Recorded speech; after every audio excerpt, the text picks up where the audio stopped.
احمدہ حمدا یبلغ رضاہ وصلی اللہ علی اشرف من اجتباہ وعلی من صاحبہ ووالاہ اما بعد فاعوذ باللہ من الشیطان الرحمن الرحیم انما یخشی اللہ من عبادہ العلماء صدق اللہ العظیم رب اشرح لی صدری ویسر لی امری واحلل عقدۃ من لسانی یفقہوا قولی اللہم ارنا الحق حقا وارزقنا اتباعہ وارنا الباطل باطلا وارزقنا اجتنابہ آمین یا رب العالمین۔ صفحہ نمبر 61 سے کتاب دل کی دنیا کا مطالعہ آج ہم شروع کریں گے۔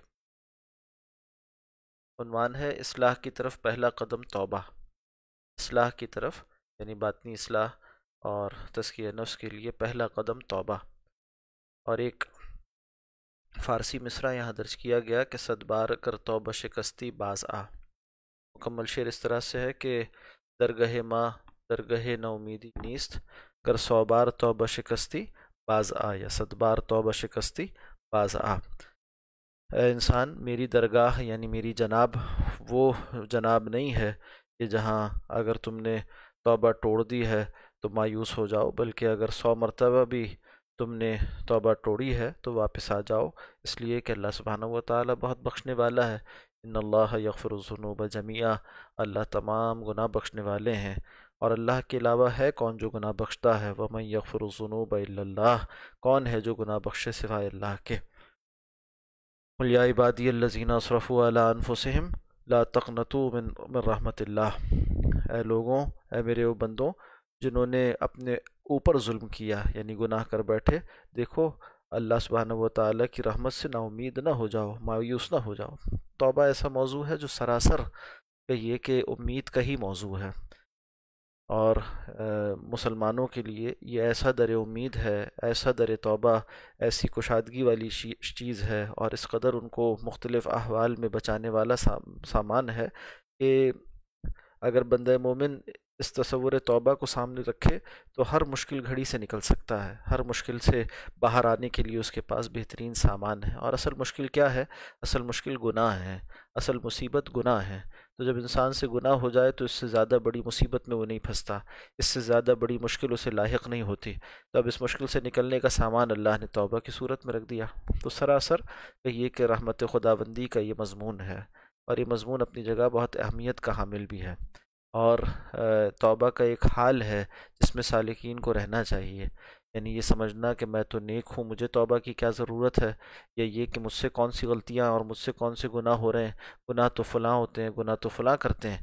تو یہ اپنی جگہ بہت بڑی یہ کہ بے اعتدالی ہے، بہت بڑا دھوکہ ہے اور فریب ہے جو انسان کو کہیں کا نہیں چھوڑتا، تباہ کر دیتا ہے۔ یہی وہ عجب ہے جو اس کو اپنے نیک اعمال کے ذریعے سے پیدا ہوتا ہے، لاحق ہوتا ہے، اور پھر اسے برباد کر دیتا ہے، اس کے نیک اعمال کو بھی ضائع کرتا ہے۔ تو انسان کو ہر وقت حال توبہ میں رہنا ضروری ہے، چاہے جتنا نیک ہو۔ تو یہ یعنی اللہ کا حق بندگی تو وہ ادا کر نہیں سکتا، اور عبد کامل رسول اللہ صلی اللہ علیہ وسلم جب یہ بات فرما رہے ہیں کہ ما عبدناک کا حق عبادتک، اے اللہ ہم نے تیری بندگی نہ کی جیسا کہ تیری بندگی کا حق تھا، تو کون ہے جو یہ کہہ سکتا ہے کہ میں حق بندگی ادا کرنے والا ہوں؟ تو جو حق بندگی میں کمی ہے، تقصیر ہے، کوتاہی ہے، اسی پر تو توبہ کی جاتی ہے، اسی پر تو اللہ کے حضور لوٹا جاتا ہے اور اس سے مغفرت چاہی جاتی ہے۔ توبہ کے معنی ہے لوٹ کر آنے کے، اور استغفار یا مغفرت کے معنی ہے اللہ سے اپنے گناہ بخشوانے کے۔ فرماتے ہیں کہ جو شخص یہ چاہتا ہے کہ اس کی باطنی دنیا صحت مند ہو، دل کے امراض دور ہو جائیں، اس کے نتیجے میں اسے رضائے خداوندی حاصل ہو اور وہ عذاب جہنم سے محفوظ رہے، تو اس کی راہ کا پہلا قدم توبہ ہے۔ یہ پہلی سیڑھی ہے، اس پہ قدم رکھے گا تو آگے بڑھے گا، ترقی کے درجات طے کرتا چلا جائے گا۔ گناہ جو ہے وہ ایک دلدل کی مانند ہے، گناہ جو ہے کھائی کی مانند، پستی کی مانند، گڑھے کی مانند، اور جو ہے وہ اندھیروں کی مانند ہے۔ اس سے اگر یہ نور کے ساتھ طلوع ہونا چاہتا ہے، بلند ہونا چاہتا ہے، رفعت پانا چاہتا ہے، تو اس کو توبہ کی سیڑھی پر قدم رکھنا ہوگا۔ اس لیے آج کی محفل میں اس سے متعلق چند ضروری باتیں عرض کرنی ہیں۔ عام طور سے لوگوں کے ذہن میں توبہ کا مفہوم یہ ہے کہ صرف زبان سے استغفر اللہ ربی من کل ذنب و اتوب الیہ کا ورد کر لیں، حالانکہ یہ بڑی یعنی توبہ کو کل توبہ یہی سمجھتے ہیں۔ تو مفہوم کی تصحیح کی جا رہی ہے اور تصور کی تصحیح کی جا رہی ہے کہ صرف اس کو توبہ نہ سمجھیں، یہ تو کلمات توبہ ہیں جو زبان سے ادا کیے جاتے ہیں۔ استغفر اللہ ربی، اے میرے اللہ جو میرا رب ہے، میں تجھ سے مغفرت چاہتا ہوں، بخشش چاہتا ہوں، عفو چاہتا ہوں، اور معاف کر دینا چاہتا ہوں۔ اے اللہ تو مجھے معاف کر دے، تیری معافی چاہتا ہوں، من کل ذنب، تمام گناہوں سے، یعنی جو گناہ میں نے کیے ہیں ان سب پر تجھ سے میں معافی کا خواستگار ہوں۔ وَأَتُوبُ الیہ، اور اے اللہ تیری ہی جناب میں لوٹتا ہوں۔ جو میں نے گناہ کیے، فسق و فجور کا شکار ہوا، فاسق ہوا، فاجر ہوا، تو میں دائرۂ بندگی سے باہر نکلنے کو تھا، اے اللہ تو نے توفیق دی اور مجھے اپنے گناہ کا احساس ہوا، اس پر میں دل سے نادم ہوں، اور اے اللہ اب لوٹ کر آتا ہوں واپس تیرے دائرۂ بندگی میں، تیرے حضور آتا ہوں، تیری چوکھٹ پر آ کر سر رکھتا ہوں کا ورد کر لیں۔ حالانکہ یہ بڑی سخت غلط فہمی ہے، یعنی کوئی شخص صرف انہی الفاظ کا ورد کر لے اور سمجھے میری توبہ پوری ہو گئی، تو یہ سخت غلط فہمی ہے۔ توبہ کی حقیقت یہ ہے کہ انسان کو اپنے پچھلے گناہوں پر حسرت و ندامت ہو، حسرت اس بات پر کہ کاش میں ایسا نہ کرتا، کاش میں اچھے کام کر لیتا، اور ندامت کے ہائے افسوس میں نے ایسا کیوں کیا، یہ گناہ مجھ سے کیوں ہو گیا، اور میں نے اللہ کی جناب میں تقصیر کی اور اصلاً تو اپنے اوپر ظلم کیا، یہ میں نے کیا کیا، یہ افسوس و ندامت ہے جو اس کے دل میں پیدا ہوتا ہے پچھلے گناہ پر۔ حتی الامکان اس کے تدارک کی فکر کی جائے۔ اگلا مرحلہ یہ ہے کہ حتی الامکان جہاں تک ممکن ہے، جہاں تک اس کی قدرت ہے، اس کے تدارک یعنی تلافی اور اس کو پورا کرنے، جو غلطی ہوئی اس کو پورا کرنے کی فکر کی جائے، اس کی پریشانیوں سے لاحق ہو جائے، اس کے لیے عملی اقدام کرے، اور آئندہ کے لیے گناہوں سے بچنے کا مکمل عزم ہو، اور یہ بھی یعنی اس دم توبہ یہ خیال پختہ ہو کہ بس آئندہ نہیں کرنا، یہ کام پھر نہیں کروں گا، اتنا برا کام اور اتنی بڑی حرکت کہ اللہ کے، اتنی بڑی جسارت کہ اللہ کے نافرمانی کر دی میں نے، حالانکہ اللہ کے اتنے احسانات ہیں مجھ پر، اتنے کرم ہیں، اور اس کے یہ جود و سخا میرے شامل حال، اس کی نعمتیں میں صبح و شام برتتا، اور اس کے باوجود اس کی نافرمانی کی، یہ حال ہو توبہ کے موقع پر، اس کے دل میں یہ عزم ہو کہ آئندہ ایسا نہیں کروں گا، اب جو ہے وہ اپنے آقا کی حکم عدولی نہیں کروں گا۔ امام غزالی رحمۃ اللہ علیہ نے اس بات کو بڑی اچھی طرح سمجھایا ہے۔ وہ فرماتے ہیں اس دنیا میں خیر اور شر ملتے جلتے رہتے ہیں، ملے جلے رہتے ہیں، اس میں تقویٰ کے دواعی یعنی اس کو دعوت دینے والے، اس کو بلانے والے بھی موجود ہیں، اور فسق و فجور کی بھی یعنی اس کے داعیات بھی موجود ہیں۔ بہت سی چیزیں ایسی ہیں جو آپ کو نیکی کی ترغیب دیتی ہیں، اور بہت سی وہ ہیں جو آپ میں گناہ کرنے کا داعیہ پیدا کرتی ہیں، یعنی گناہ کی خواہش پیدا ہوتی ہے، گناہ کا خیال پیدا ہوتا ہے بعض چیزوں سے، اور بعض چیزیں ایسی ہیں جس سے نیکی کی خواہش پیدا ہوتی ہے، نیکی کی طرف رغبت ہوتی ہے۔ آپ کا فرض یہ ہے کہ گناہ کے دواعی کو مغلوب کر کے نیکی کے دواعی کو اس پر غالب کر دیں۔ یعنی امام غزالی رحمۃ اللہ علیہ فرماتے ہیں کہ انسان اصل میں اپنے اعمال کے مقدمات کا ذمہ دار ہے۔ ایک شخص اگر کسی ڈھلان والے راستے پر خود چلے گا تو اب عین ممکن اور اندیشہ اسی بات کا ہے کہ وہ وہاں اس کا پیر جو ہے وہ سلپ ہو جائے گا اور وہ پھر وہاں گر پڑے گا، اور اسی طرح سے کوئی شخص اگر بے دہانی میں چلے گا تو اسی بات کا اندیشہ ہے کہ کسی گڑھے میں گر جائے گا۔ تو پہلے جو کام اس نے کیا وہ ذریعہ بن گیا، وہ سبب بن گیا اس نتیجے کا جو بعد میں اس نے نقصان اٹھایا۔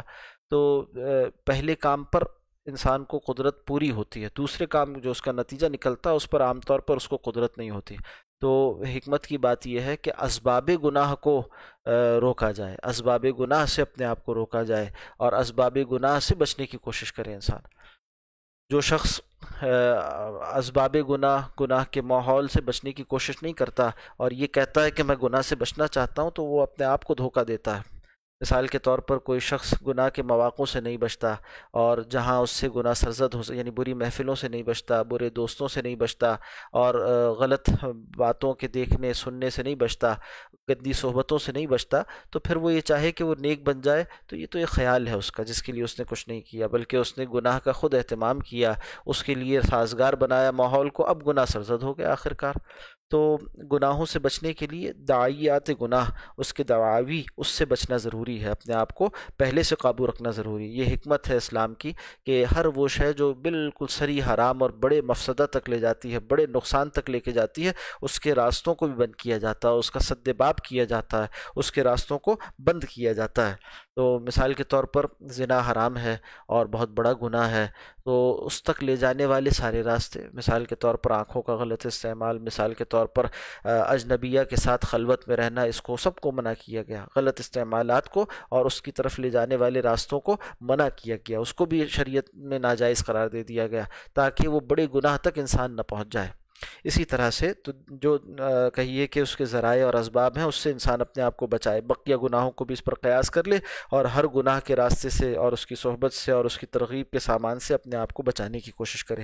امام غزالی رحمۃ اللہ علیہ فرماتے ہیں کہ اس کی مثال اس سونے کی سی ہے جس میں کھوٹ ملا ہو، اور ظاہر ہے کہ ایسے سونے سے آپ اس وقت تک کام نہیں لے سکتے جب تک کہ سونے کو کھوٹ سے الگ نہ کر لیں، جس کا واحد ذریعہ آگ کی تپش ہے۔ یہ آگ کی تپش ہی سونے کو کھوٹ سے جدا کرتی ہے، یعنی آگ پر پکاتے ہیں سونے کو تو اس میں جو بھی میل کچیل ہوتا ہے وہ علیحدہ ہو جاتا ہے، مٹی کنکر ہو وہ علیحدہ ہو جائے، اور پھر جو خالص سونا ہے وہ علیحدہ ہو جاتا ہے۔ تو پکانا ضروری ہے، یعنی سونے کو بھی خالص کرنے کے لیے تپش دینا، دہقانا ضروری ہے۔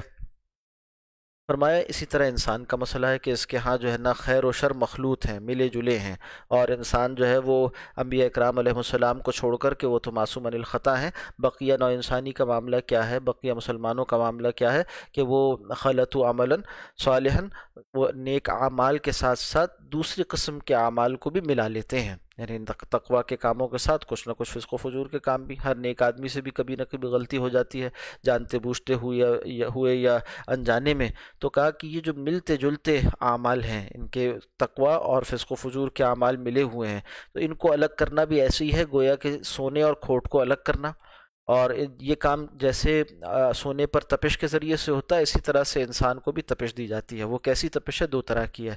فرمایا بالکل اسی طرح انسان کے نیک کو بد سے، یعنی انسان کے اندر پائے جانے والے نیکی کے عنصر کو اس کے اندر پائے جانے والے بدی کے عنصر سے ممتاز کرنے، علیحدہ کرنے اور الگ الگ کر دینے کے لیے بھی تپش کی ضرورت ہے۔ یہ تپش جو انسان کو کھوٹ سے نجات عطا کرتی ہے، دو طرح کی ہے۔ ایک عذاب جہنم کی تپش، کیونکہ مومن کے لیے جہنم کی آگ بھی در حقیقت کھوٹ ہی کو الگ کرنے کے لیے ہوگی، یعنی یہ کہ اس کو ختم کر دینے کے لیے، ہمیشہ ہمیشہ کے لیے جلانے کے لیے نہیں ہوگی، جیسے کہ اہل السنہ والجماعہ کا عقیدہ ہے کہ اہل ایمان جو ہے وہ اپنے گناہوں کے بقدر جہنم میں ڈالے جائیں گے، اور اس کے بعد پھر وہ جن کے دل میں بھی ایمان ہوگا، رائی کے دانے کے برابر ایمان ہوگا، ذرہ مثقال حبۃ، تھوڑا سا بھی ذرہ مثقال حبۃ من ایمان، یعنی تھوڑا سا بھی ایمان ہوگا تو اس کو آخرکار جہنم سے نکال لیا جائے گا، اور جس کو اللہ چاہیں گے بغیر جہنم میں ڈالے ہوئے بخش دیں گے۔ تو اللہ سبحانہ و تعالیٰ کی رحمت کی امید ہونی چاہیے، بغیر حساب کتاب کی جنت میں داخل فرمائیں گے۔ تو اہل ایمان کے ساتھ اللہ کا معاملہ ویسا نہیں ہے جیسا کہ کفار کے ساتھ ہے۔ کلمہ بہت بڑی نعمت ہے، جس کے دل میں یہ ایمان کا نور ہے، تھوڑا سا بھی ہو تو بہت کارگر ہے۔ تو اہل ایمان کے لیے خلود فی النار نہیں ہے، ہمیشہ کی جہنم ہرگز نہیں ہے۔ تو فرمایا کہ یہ اصل میں ان کا جہنم میں ڈالنا، یعنی مومنین کا جہنم میں ڈالنا، وہ در حقیقت کھوٹ کو الگ کرنے کے لیے، گناہوں کو ان کے اوپر سے دھو کر الگ کرنا ہے۔ جیسے کہ کپڑا اگر میلا ہو جائے تو اس کو پٹخنا پڑتا ہے، اس کو جو ہے وہ دھونے کے لیے رگڑنا پڑتا ہے۔ اسی طرح سے مومن اصلاً تو خیر ہے، مومن تو اصل میں جنت کی مخلوق ہے، مگر اس کے اوپر جو گناہوں کی کالک آ گئی ہے، اس کو پہلے ڈال کر جہنم میں صاف کر کر، کھوٹ کو الگ کر کر، اسے خالص کر کر، صاف ستھرا کر کر پھر جنت داخل کیا جائے گا۔ مومن کے لیے جہنم کی آگ بھی در حقیقت کھوٹ ہی کو الگ کرنے کے لیے ہوگی، محض جلانا مقصود نہیں ہوگا، بلکہ پاک صاف کر کے جنت میں داخل کرنا مقصود ہوگا، بخلاف کافروں کے کہ انہیں دائمی طور پر جلنے ہی کے لیے جہنم میں ڈالا جائے گا۔ ان کا تو ماجرا ہی یہ ہے کہ وہ نور ایمانی سے محروم ہیں، چنانچہ وہ ہمیشہ کے جہنم میں، ہمیشہ کی آگ میں جلائے جائیں گے۔ فرمایا اسی لیے قرآن کریم نے فرمایا کہ وَهَلْ نُجَازِي إِلَّا الْكَفُورَ، اور ہم جہنم کی دائمی عذاب کا بدلہ تو کس کو دیں گے؟ کافروں ہی کو دیں گے، یعنی دائمی عذاب بدلے میں جو دیا جائے گا وہ کفر کے بدلے میں کافروں کو دیا جائے گا، اور اہل ایمان کے لیے ہمیشگی کا عذاب نہیں ہوگا۔ دوسری قسم کی تپش حسرت و ندامت کی تپش ہے۔ ایک تپش تو جہنم کی ہوئی، اور ایک تپش حسرت و ندامت کی تپش ہے، یعنی انسان کو جو افسوس ہوتا ہے اس کے گناہ پر۔ یہ ایسی آگ ہے جو اس دنیا میں کھوٹ کو پگھلا سکتی ہے، کتنی خوبصورت بات ہے اور کتنی اہم بات ہے۔ اگر مرنے سے پہلے یعنی روز قیامت جو شخص گناہوں کا بوجھ لے کر جائے گا اور ساتھ ایمان بھی ہوگا، اس کا معذرت تو اوپر بیان ہوا، اب مزید ذکر کیا جا رہا ہے کہ ایک ایسا شخص جو نیک ہے اور ایمان والا ہے اور نیک ہے، اور ساتھ ساتھ یہ کہ کچھ گناہ بھی کرتا ہے یا ہو جاتے ہیں، تو اب ان گناہوں پر سے ان گناہوں کے بوجھ کو وہ چاہے تو دنیا میں بھی ہٹا سکتا ہے، اور جس طرح آخرت میں جہنم کی آگ کی تپش اسے ہٹاتی ہے، دنیا میں یہ مشکل نہیں ہے، بلکہ ایک دوسری تپش ہے۔ وہ کیا ہے؟ حسرت و ندامت کی تپش ہے، یعنی انسان کو افسوس ہو اس بات پر کہ میں نے گناہ کیوں کیا۔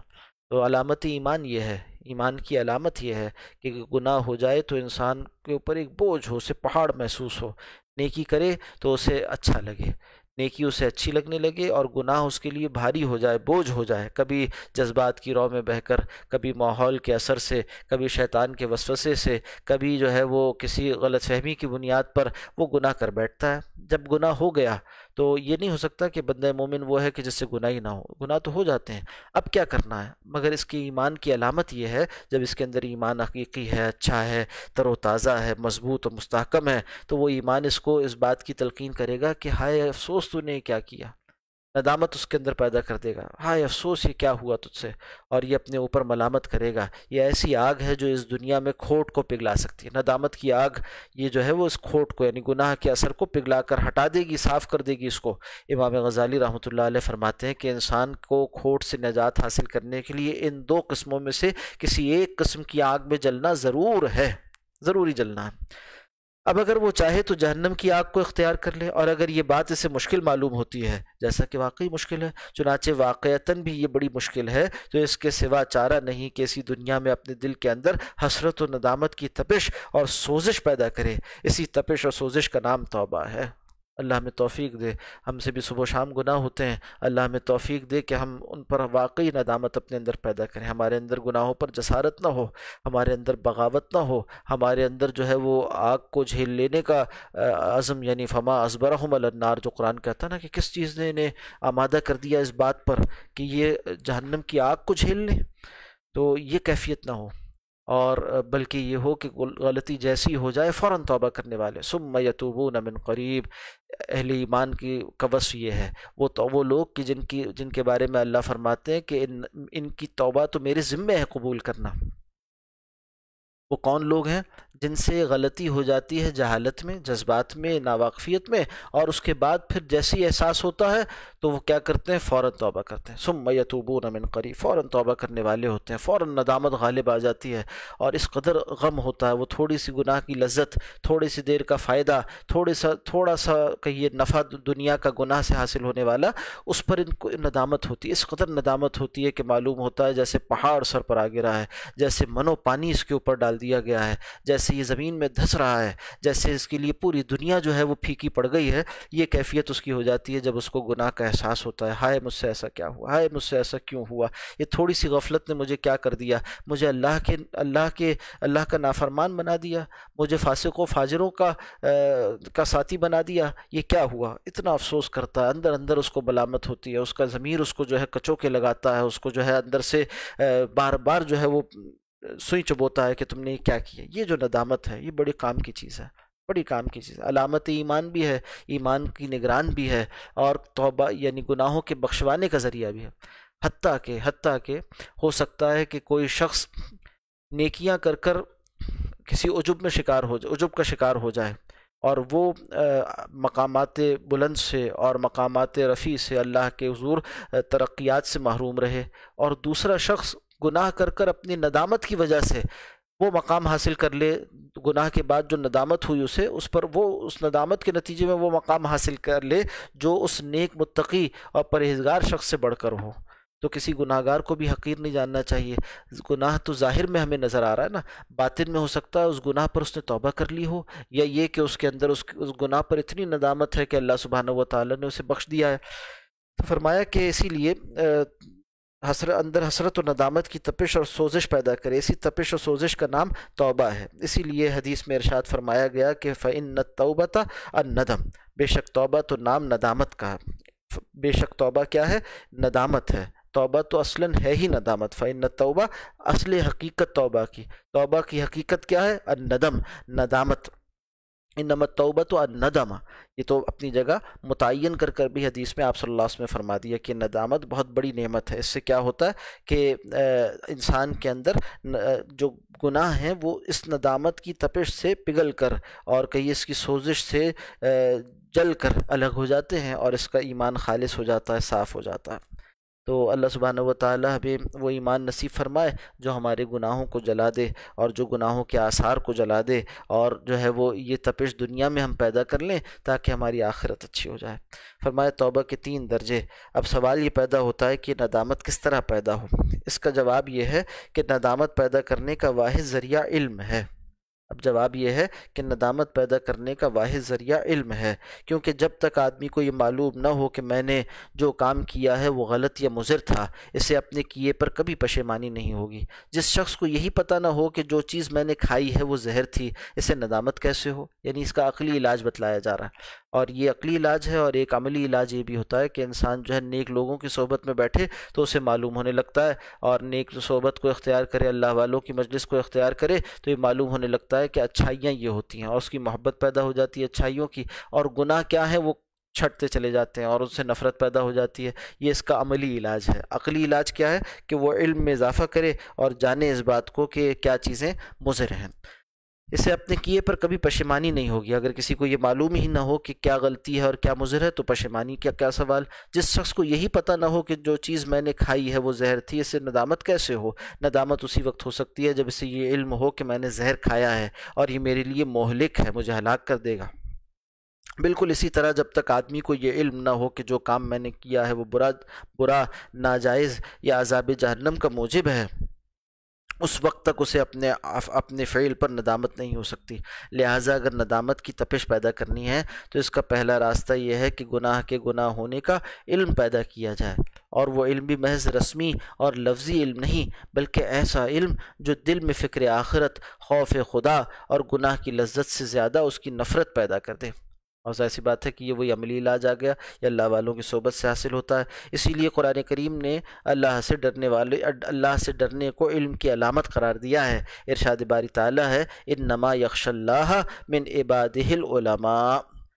سورہ فاتر کی آیت ہے کہ اللہ کے بندوں میں سے جاننے والے ہی اس سے ڈرتے ہیں، یعنی جتنا جتنا علم صحیح بڑھتا چلا جاتا ہے اتنی اتنی اس کے اندر خشیت پیدا ہوتی چلی جاتی ہے، اور اس کو جو ہے وہ اپنے اعمال کے محاسبے کی طرف متوجہ کر دیتی ہے، اس کے اندر خوف خدا پیدا کرتی ہے، خوف آخرت پیدا کرتی ہے، اور یہ علم اس کو جو ہے وہ آخرت کی جواب دہی کا احساس دلاتا چلا جاتا ہے۔ یہ ہے صحیح علم کی پہچان، کہ جتنا علم بڑھے گا اتنی اس کے اندر خشیت بڑھتی چلی جائے گی، اللہ کا خوف بڑھتا چلا جائے گا، تقوی بڑھتا چلا جائے گا۔ جس شخص کے دل میں خوف خدا و فکر آخرت نہ ہو، اور جسے گناہ کی تباکاری کا علم یقین حاصل نہ ہو، وہ عالم نہیں بدترین جاہل ہے۔ اب دیکھیے جتنی اس نے کتابیں یاد کر لی ہوں، اس کی ذہانت جتنی ہو، اس کا حافظہ جتنا وسیع ہو، اور وہ بڑا منطقی اور بڑا قادر الکلام اور بڑا فصیح و بلیغ خطیب اور کہیے بہترین مصنف جو بھی ہو جائے، یہ سب کچھ اس کے لیے کام آنے والا نہیں۔ یہ جہالت ہو سکتی ہے، بدترین جہالت ہے، یعنی اس نے علم حاصل بھی کیا پھر بھی خشیت پیدا نہ ہوئی تو یہ بدترین جہالت ہوئی۔ ایک عام جاہل سے زیادہ جاہل ہوا کہ اس کے علم نے نفع نہ دیا، اس کے علم نے فائدہ نہ دیا، اور حقیقی فائدہ کیا ہے کہ اس کا علم اسے اللہ کے آگے جھکنے والا اور ڈرنے والا بنائے۔ وہ عالم نہیں بدترین جاہل ہے۔ مولانا رومی رحمۃ اللہ علیہ فرماتے ہیں جان جملہ علمہا ای استوئی کہ بدانی من قیم در یوم دی، جان جملہ علمہا ای استوئی کہ بدانی من قیم در یوم دی، کہ تمام علم کا حاصل جان جملہ علمہا، جتنے علوم ہیں، جتنے بھی فنون پڑھے جاتے ہیں، ان سب کا حاصل اس کی جان یہ ہے، جملہ علوم کی جان یعنی اس کی روح یہ ہے کہ ای استوئی، بس یہی نقطہ ہے اور یہی نقطہ ہے۔ وہ کیا ہے؟ کہ بدانی من قیم در یوم دی، کہ ایک شخص یہ جان لے کہ وہ کہاں کھڑا ہوگا روز قیامت، اس کا انجام کیا ہونے والا ہے، وہ متقی اور نیک لوگوں کے صف میں کھڑا کیا جائے گا یا فساق و فجار کے ساتھ اس کا حساب کتاب ہونے والا ہے۔ علم کا حاصل یہ ہے کہ روز قیامت کی جواب دہی کا احساس پیدا کر کر آج اپنے انجام سے باخبر ہو کر اصلاح احوال کی فکر کرے۔ علم یہ ہے، علم اسی لیے ہے، علم برائے اصلاح ہے، علم برائے عمل ہے۔ تو فرمایا کہ اس علم سے فائدہ اٹھانے والے ہی حقیقی عالم ہیں جن کے اندر کے خشیت پیدا ہو جائے، وہی علماء اللہ والے علماء ربانیین ہیں۔ اس کو بعض مشائخ یوں بیان کرتے ہیں کہ علم ایک وہ ہے کہ جو علم بأحکام اللہ سے متعلق ہے، علم بأمر اللہ سے متعلق ہے، یعنی یہ کہ جو اللہ کے دی ہوا احکام کا جاننا ہے، اللہ کے امر کا جاننا ہے، اور ایک ہے علم باللہ، اللہ کا جاننا۔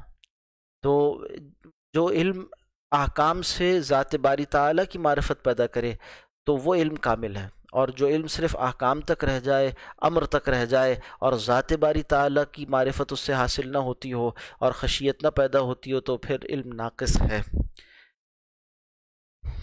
فرمایا کہ جب تک گناہوں کے بارے میں یقینی علم حاصل نہ ہو کہ وہ ظاہری طور پر کتنے ہی نظر فریب کیوں نہ ہوں، حقیقت میں آگ کے انگارے ہیں، قرآن کریم کی اصطلاح میں انسان عالم نہیں کہلا سکتا، اور نہ اس کے بغیر توبہ کی حقیقت حاصل ہو سکتی ہے۔ اس علم کو پیدا کرنے کا طریقہ یہ ہے کہ قرآن و سنت میں غور کر کے گناہوں کے وبال اور عذاب کا استحضار پیدا کرے۔ استحضار یعنی اس کا خوف طاری کرے، اس کو اپنے سامنے رکھے، اور ان کی تباہ کاریوں کو مراقبے کے ذریعے ذہن میں خوب اچھی طرح جمایا اور بٹھایا جائے۔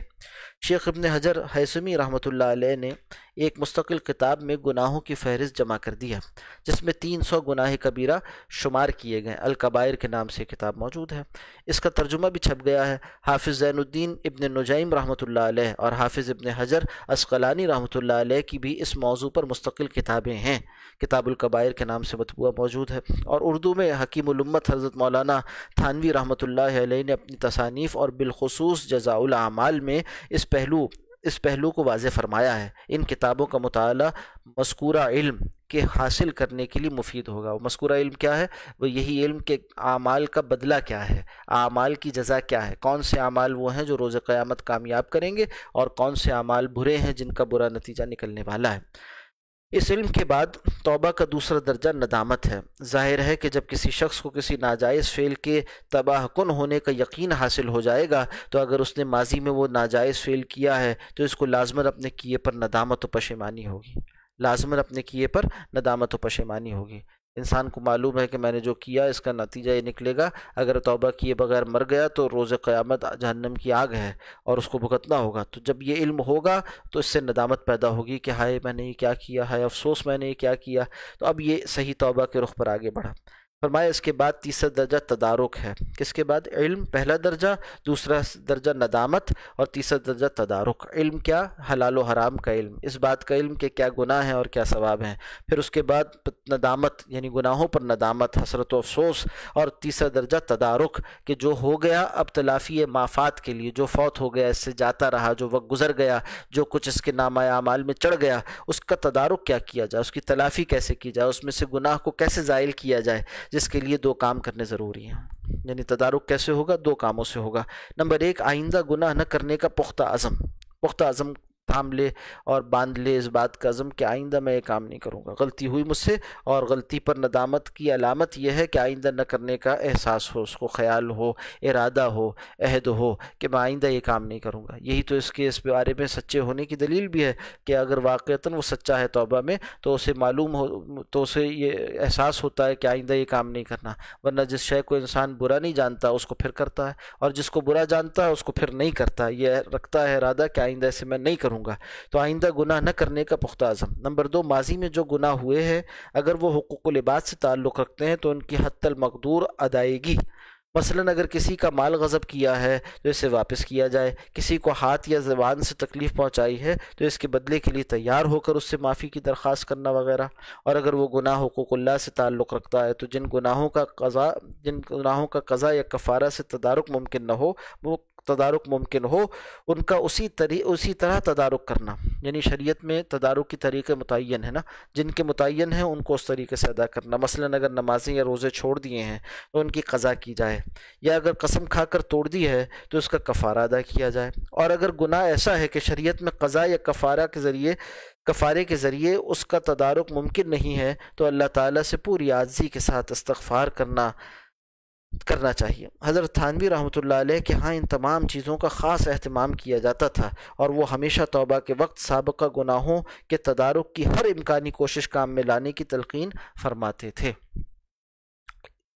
اگر اس طریقے پر گناہوں سے توبہ کی جائے تو بقول حضرت مولانا تھانوی رحمۃ اللہ علیہ ایک شخص چند لمحوں میں ولی کامل بن سکتا ہے، ایک شخص چند لمحوں میں ولی کامل بن سکتا ہے، اس لیے کہ حدیث میں سرکار دو عالم صلی اللہ علیہ وسلم کا ارشاد ہے التائب من الذنب کمن لا ذنب لہ، گناہ سے توبہ کرنے والا، تائب ہونے والا گویا ایسے ہے جیسے اس نے گناہ کیا ہی نہیں۔ تو ولی اسی کو تو کہتے ہیں جس کے ذمے کوئی گناہ نہ ہو۔ اللہ کا دوست کون ہے؟ جو نیک ہو، پارسا ہو، پاک صاف ہو، متقی ہو۔ تو جس شخص نے توبہ کر لی سچے دل سے، سارے سابقہ گناہوں پر اس نے توبہ کر لی، تو اب جب اس کے نامہ اور اللہ نے بخش دیے، تو اب نامہ اعمال میں جب کوئی گناہ نہیں بچا تو یہ کون ہے؟ یہ تو معصوم ہو گیا، یہ تو اللہ کا ولی ہو گیا، اللہ کا دوست ہو گیا۔ تو یہ ولایت حاصل کرنے کا بہت آسان ذریعہ ہے اور چند لمحوں میں ہو سکتا ہے۔ انسان اپنے دل کی گہرائیوں سے اس بات کا عہد کرے، عزم مصمم کرے کہ آئندہ گناہ نہیں کروں گا، جو ہوا اللہ میری توبہ، اس پر میں پشیمان ہوں، شرمسار ہوں، اللہ آئندہ میں ایسا نہیں کروں گا، مجھے بخش دیجئے، اور جو تدارک کی صورتیں ہو سکتی ہیں ان کو اختیار کرے۔ تو بس یہیں سے یہ ولایت کے سفر میں آگے بڑھنا شروع ہو گیا، اور کہیے کہ اس کو اللہ کی دوستی نصیب ہو گئی، کہ یہ گناہوں سے فارغ ہو گیا، گناہ اس سے دھل گئے ہیں، دور ہو گئے ہیں۔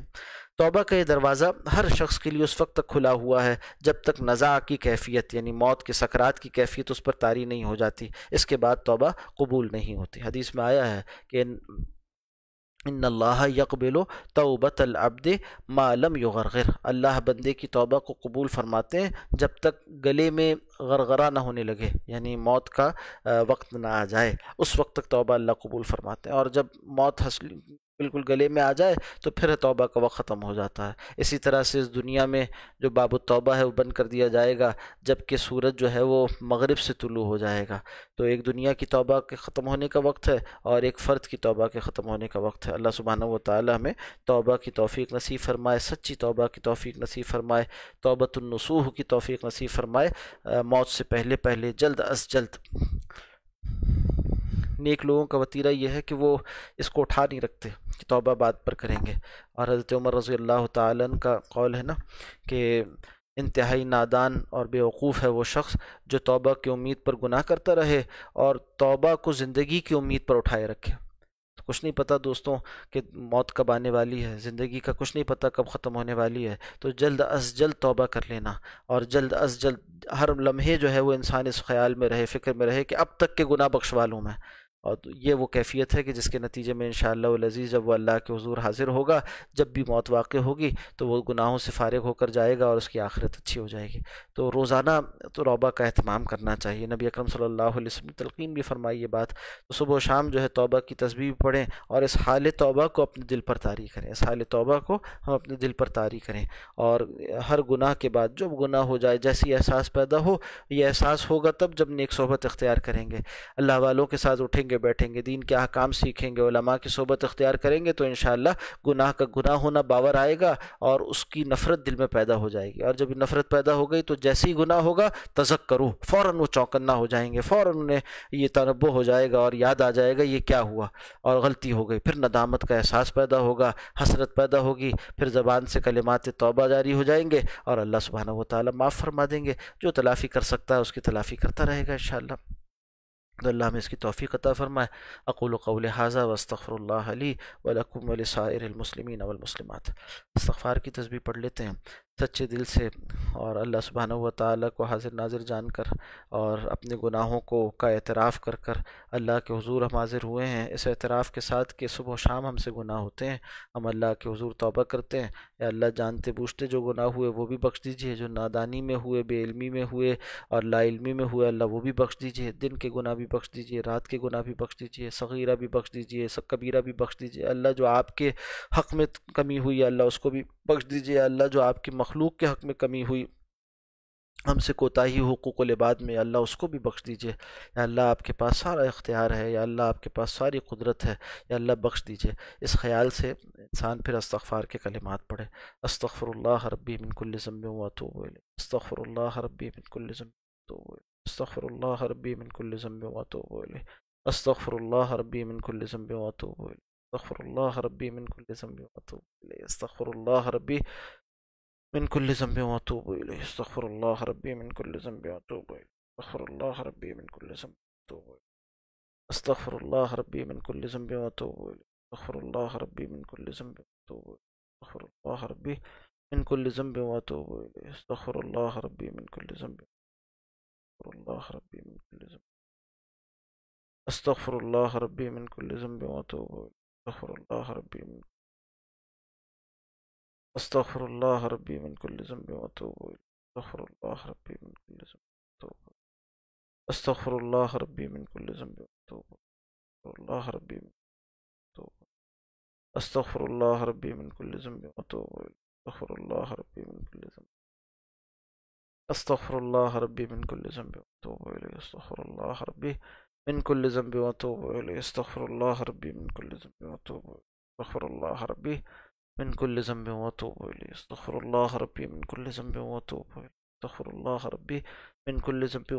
إليه. أستغفر الله ربي من كل ذنب وأتوب إليه. أستغفر الله ربي من كل ذنب وأتوب إليه. أستغفر الله ربي من كل ذنب وأتوب إليه. أستغفر الله ربي من كل ذنب وأتوب إليه. الله ربي من كل ذنب وأتوب إليه.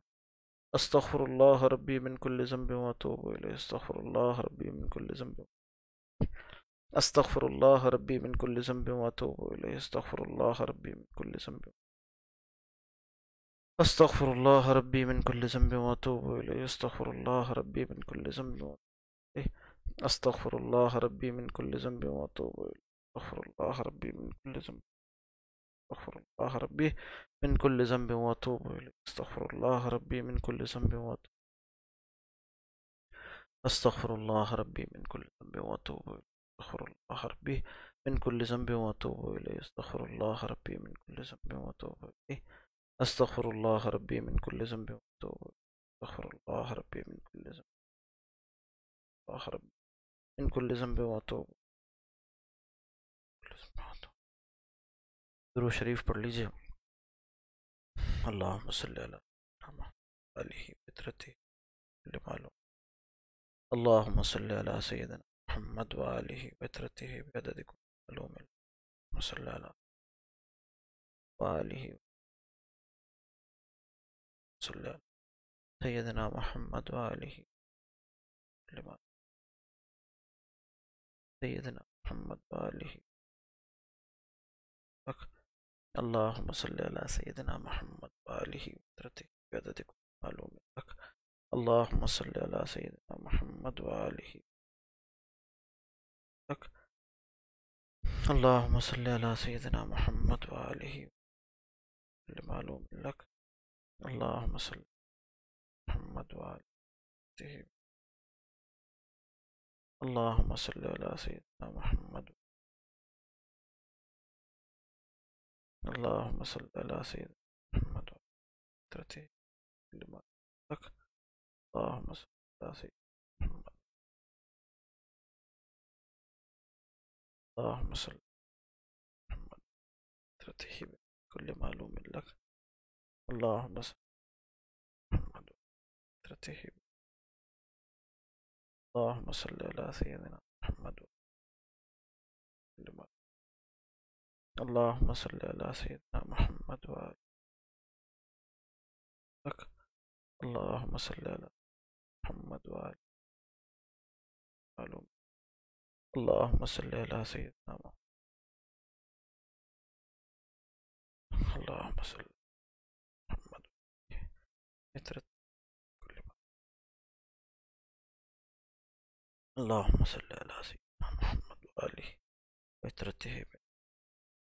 اللهم محمد فطرته معلوم. اللهم صل على محمد فطرته معلوم. اللهم صل على محمد فطرته.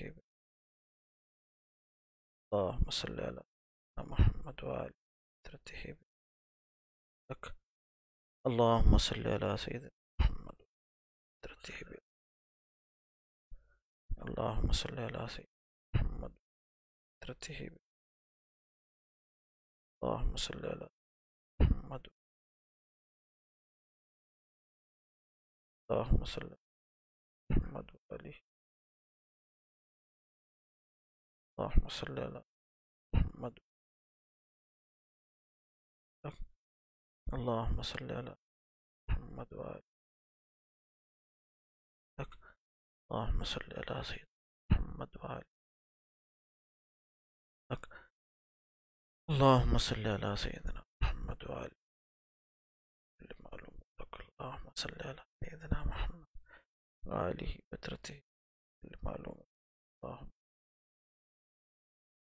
وآله وترته معلوم اللهم صل على آله وترته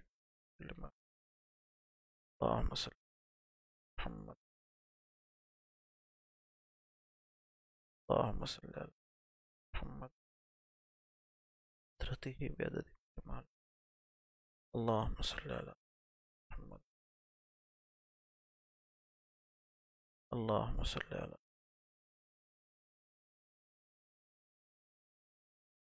اللهم صل على سيدنا اللهم صل على سيدنا محمد وآله لما لك اللهم صل على سيدنا محمد وآله وترته بعدد كل ما اللهم صل على سيدنا وترته اللهم صل على سيدنا محمد اللهم صل على سيدنا وترته بعدد كل معلوم لك کچھ دیر آنکھیں بند کر کر دل پر توجہ کریں اور یہ تصور کریں کہ میرا دل کہتا ہے اللہ لا الہ الا اللہ الا اللہ الا اللہ اللہ اللہ اللہ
الحمد لله الذي هدانا لهذا وما كنا لنهتدي لولا أن هدانا الله ربنا لا تزغ قلوبنا بعد إذ هديتنا وهب لنا من لدنك رحمة إنك أنت الوهاب اللهم اقسم لنا من خشيتك ما تحول به بيننا وبين معصيتك ومن طاعتك ما تبلغنا به جنتك ومن اليقين ما تحول علينا مصائب الدنيا ومتعنا بأسمائنا وقوتنا ما أحييتنا اللهم لا تجعل الدنيا أكبر همنا ولا مبلغ علمنا ولا غاية رغبتنا اللهم لا تسلط علينا من لا يخافك ولا يرحمنا اللهم وفقنا لما تحب وترضى القول والفعل والنية فصلى الله على النبي الأمي وعلى آله وأصحابه آمين يا رب العالمين.